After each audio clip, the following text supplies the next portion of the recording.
What's going on, guys? Kevin or the Sports Geek here, and in this video I'm going to go over my Sports Geek Pro model over at FantasyLabs for NFL Week 9.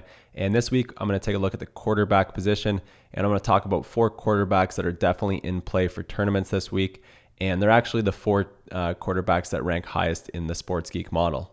So starting off, we got Philip Rivers. He's 6,500. He's at home versus Tennessee. Tennessee's got a pretty good run defense, but their pass defense is a little shaky. Philip Rivers has had some good games. He's had some bad games as well, where he hasn't put up too much in terms of fantasy points. But you can see here on the year, he's got a 24 there, a 22, a 31. So he's had a couple decent games, one really good game against Oakland, a couple games where he didn't do too much. Melvin Gordon has gotten a couple touchdowns in these games. But with Tennessee's defense or run defense being pretty good, I think that Rivers could get some touchdowns through the air, maybe 3 or 4 touchdowns this week. So he'd be a good tournament play. You can see his projected ownership is just 5 to 8%. So he's definitely someone I'll be looking at for tournaments.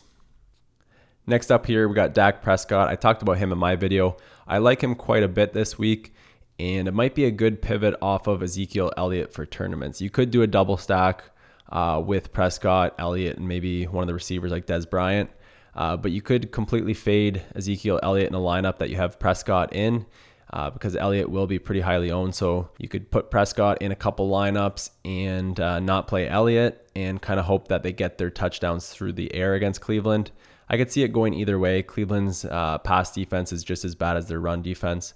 So it could go either way. Just kind of depends on how the game goes, where they have the ball. If they've got the ball maybe on the 1-yard line, you'd think that Elliott would punch it in, but you never know. Dak Prescott has the upside on the ground as well. You saw it last week. He got a rushing touchdown. He hasn't had many rushing yards, but he's gotten a couple touchdowns on the ground.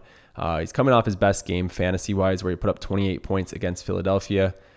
He's going against Cleveland. That Vegas total has moved up, so a lot of people are betting the over, or a lot of money's coming in on the over. So they're expecting a pretty high-scoring game in Cleveland. And I think Cleveland's offense is pretty decent, so I think it might be a tighter game than some people are expecting. So I think Prescott will have to continue to throw in the second half. I think he'll be a good GPP play, and you can see he's expected to be under 10% owned. Third quarterback here is Andrew Luck at 6,700. The next 2 quarterbacks are in the same game. We've got Indianapolis at Green Bay. So Andrew Luck is 6,700. Pretty cheap price for a great fantasy quarterback. He's only projected to be about 9 to 12% owned, so it's not like you're going too chalky if you go with Luck. The quarterback ownership should be spread out. There's lots of great options this week. So if you can get Luck at about 10%, I wouldn't be too upset with that. He's a great fantasy scoring quarterback. Most of the time you can see 38, 25, 24, 30, 20. So he's got a pretty high floor. You can see he's only got 1 game under 18 DraftKings points, and that was against the Broncos. So he's got a good matchup this week against Green Bay, who's good against the run, not great against the pass. And we've got a high total in this game. I think it's at 54 points right now, so there could be a lot of scoring. If Aaron Rodgers has a big game, Andrew Luck should follow that up, throwing the ball a lot and probably having a good game himself. So he's definitely in play for GPPs. I'm not too sure if I would go cash with Luck. I would maybe go cheaper than him, or I would go up to Rodgers, I think, personally. But I think he could be a cash play as well. But I definitely think Andrew Luck is in play for GPPs. And then the last quarterback I want to look at here is Aaron Rodgers. So he's in that same game. We've got a high total. Aaron Rodgers has been throwing the ball a ton the last couple of weeks without a running back. He usually throws the ball quite a bit anyways, but you can see these last 4 games, 45, 42, 56, which is just crazy, and 38 passing attempts. And he still struggles to get over 300 yards passing to get you that bonus. But he's getting the passing touchdowns. They're not running too much, even in the red zone, even inside the 10 or 5 yard line.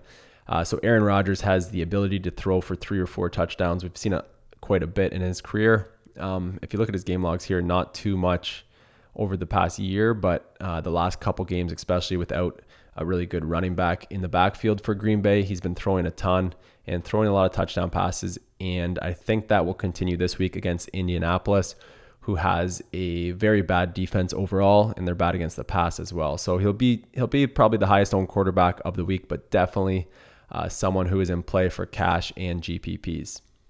All right, guys, so that's it for this video. I know it was quick, but I just wanted to go over some of the highest rated players in the Sports Geek model at the quarterback position. So hopefully that kind of helped. If you guys enjoy these videos, I'll try to do them weekly. Hit that thumbs up button. Let me know if you guys want me to keep doing them. If you don't have an account at FantasyLabs yet, highly recommend you sign up. You can get access to all of the pro models included in your membership, including the Sports Geek Pro model that I have that you can just load into your own models and use it anytime you like. So as always, guys, good luck in your contest this week. Hope you guys make some money. Cheers.